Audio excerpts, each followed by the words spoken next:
Alright, what's going on, everybody? Welcome back to another Real Talk video. I pray y'all are still having a wonderful, blessed day as we give the Most High all the honor, all the glory, and all the praise and worship. My title now says Fake Jews.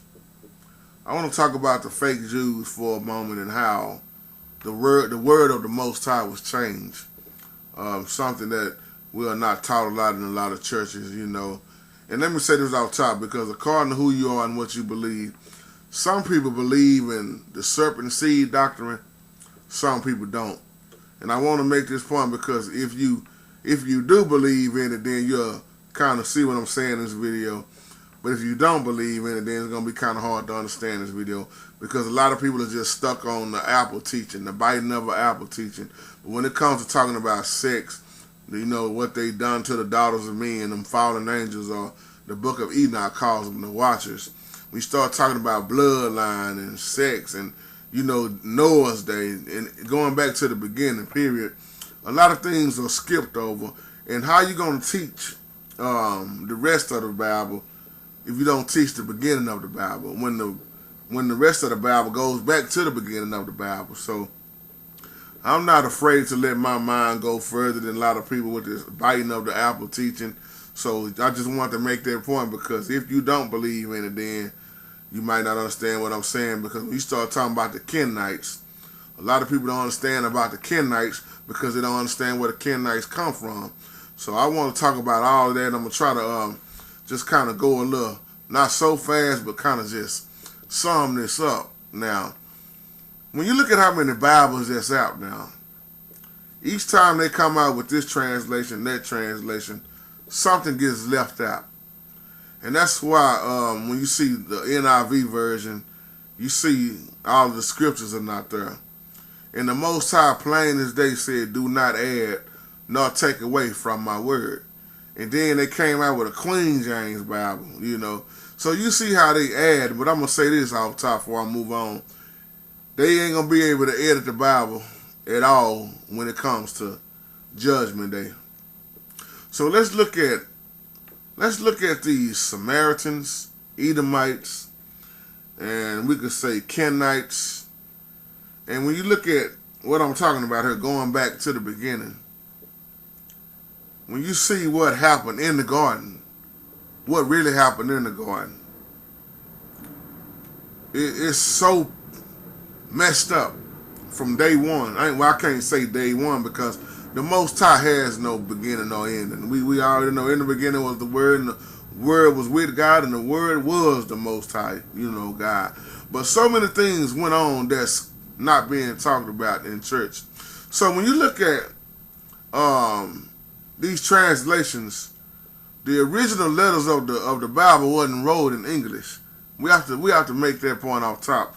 So our so-called these enemies, these fake Jews, these so-called fake Jews, they stole our writings, and in so many words, they enslaved us. They took as much information out as they could, my brothers and sisters, as they could. And then what they did, they translated our writings into their Gentile languages, such as what you got now like Greek, English, and Latin. What the Samaritans done was something else, y'all. Now, the reason why I want to say this with these Samaritans, because we all know from studying that Jews and Samaritans didn't even get along. Samaritans was known as half-breed. You know, just like a lot of mixed children now, they get messed with because, man, what are you? Are you black or white, or black mixed with Latino? What are you? They get messed with hard nowadays. And many of them been beaten on and shot at and killed behind the color. But these Samaritans, they originated in Babylon. So all these false religions originally came from Babylon. That's why when you start talking about religion, you can trace it in with holidays. And when you see where holidays come from, holidays replace the holy days. That's why most Christians know about holidays versus holy days. That's why they celebrate Easter, Christmas, Halloween, all the things that the Most High said don't be a part of, be separated from. Christians love to play a part of it because back then They found the way how to push it inside of the churches. You see what I'm saying? Now, when you look at these fake Jews, they change also the Hebrew alphabet. See, when you talk about the original Hebrew alphabet had vowels and consonants in it. And it was not pointed as like you see today Hebrew. It was the most advanced form of writing. Why?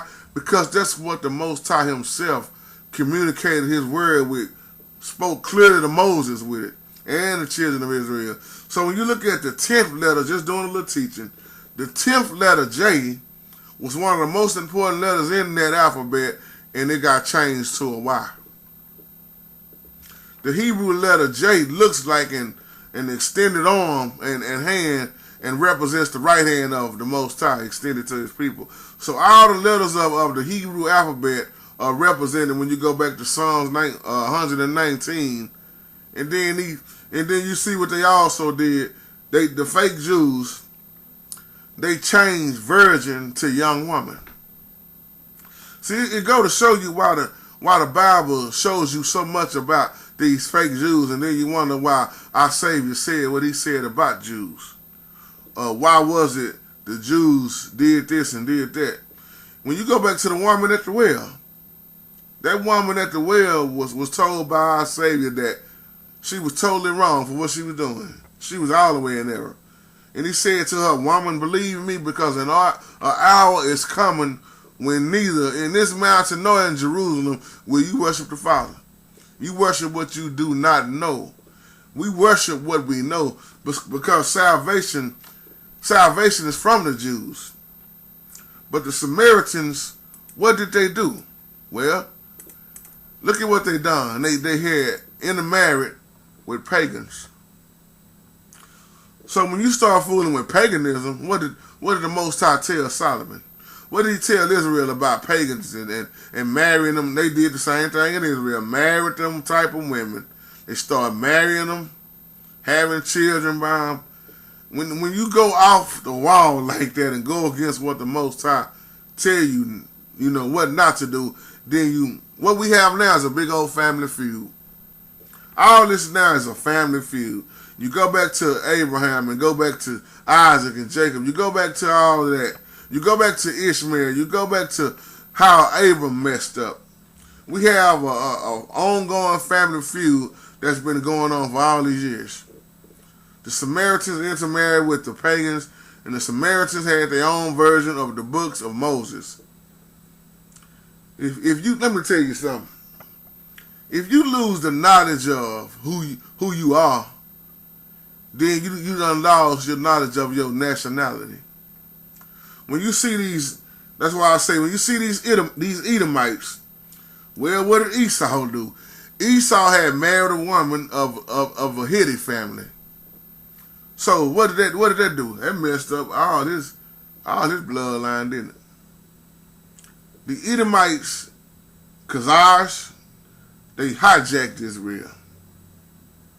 That's why the fake Jews, the ones that's claiming to be Jews, ain't Jews over there. Them ain't the true Jews, y'all. We know who they are. They are faker than ever before. When you look at Judah, let's look at the tribe of Judah for a moment. What happened? The tribe of Judah belonged to the southern kingdom, and it got mixed up with them Edomites. And then you see these, what you call them now, European Jews. Well, Revelation 2:9 and 3:9 talked about fake Jews. And according to Revelation, they setting up and controlling all of this. When you look at the Roman Catholic Church, our Savior was sent to the Jews. I'm going to say something that may sound confusing. Our Savior was sent to Israel. And then you see the Saxons. Who was they? They was driven into the Caucasus Mountain for years. The Saxon people was of Isaac's sons. What they do, they dropped the I out the way, and then you saw Sax, S-A-A-C, Sax sons. Moved the I out the way. These are the ones known as as Saxons. They call them Saxons. Saxons once again were driven into the Caucasus Mountains. After the Saxons left the Caucasus Mountains, they founded many European Christian nations followed Abraham. So then you see these Kenites, Kenites. Who were they? Cain's descendants. Well, where did Cain get his wife from? That's the biggest debate I've been seeing probably all these years about Cain. Where did Cain get his wife from? After Cain murdered Abel, he was driven out of the land of Eden. And what's the name of that?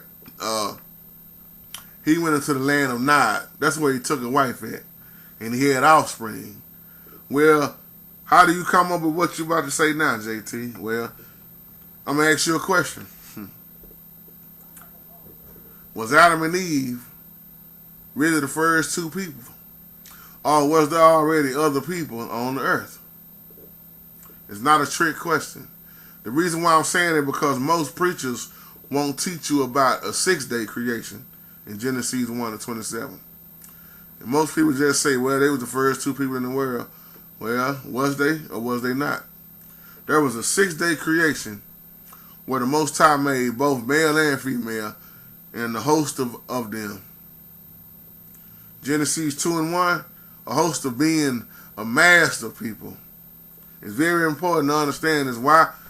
Well, when you go in the Old Testament, Judah, the tribe of Judah, let's say, was called Judah, not Jews. A question always asked to me, JT, why they change the name so much? You know, Israelites, then it's called the Jews, or this. When you look in the Bible, where do you first see the name Jew even mentioned? Well, we have to understand in the Old Testament, once again, the tribe of Judah was called Judah, not Jews. After Israel and Judah were removed from the land of Judea at different times, then the Kenites, the Canaanites, the Edomites, the Khazars, etc., etc. Anytime you see these knights and mites and all this, it was trouble. They moved into the land of Judea, and then they were called Jews. And they weren't called Jews because they were Judites, but that's where they became in the land of Judea. After Judah was released from captivity, it was a very few that returned to their homeland. Those that didn't return were only called Jews because they too became residents of Judea or Judeans. I did an old video called, was Christ really a Jew or was he a Judean? A lot of people got mad at that video. They didn't understand it. But JT, the Jews killed Christ. JT, the Jews did this, the Jews did that. I hear you. Well, the reason why most of the Jews that you think you're saying Jews rejected him is because they were not his sheep. Our Savior said, my sheep know my voice. He was referring to the lost sheep of the house of Israel. You see what I'm saying? The lost sheep to the house of Israel. Let me make sure this clock is still going because all my videos keep on shutting off on me. Give me 1 second. Okay, it's still going. Yeah, like I was saying, they was not the sheep of the house of Israel. Hear my voice, he said, and follow me. Now let me ask you this, and I'm gonna try to wrap this video up. Are the Jews really the chosen ones? Or are the ones that you think you call Jews or the synagogue of Satan? It's not a trick question. It's not a trick question. And Brother Thais, to answer back to your question once again, that's how all this fake stuff, when you study on Constantine and all this other stuff, you see why the fake holidays got introduced in the church. Now, I'll close with this. Revelation 6:2 teaches us about a white horse and the one that sat on it. It says, and I saw and behold a white horse, and he that sat on him had a bow, and a crown was given to him, and he went forth conquering and to conquer. Well, y'all remember that old video I did called Wrong Horse, Wrong Rider?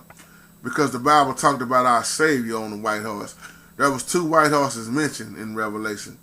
And when you saw this first when it was talking about the fake Jews, I can say Satan, the Antichrist, coming to conquer, coming to rule. The fake Jews is what's ruling, that's got all the power, that's doing all this stuff. Why you think Washington is so demonized? Why you think the Supreme Court is so demonized? Why you think they legalizing everything the Most High said don't do? Because everything have to get worse before it get better, because there's going to be a sense of false peace that coming there that's not the real peace. And you're going to see it look like everything is all right, and then all of a sudden, it's going to be all hell going to break loose. The only true peace is going to come in here when the Prince of Peace return. So I'll come back and expound a little more on this later on. So that's my time. Y'all have a wonderful, wonderful, blessed day.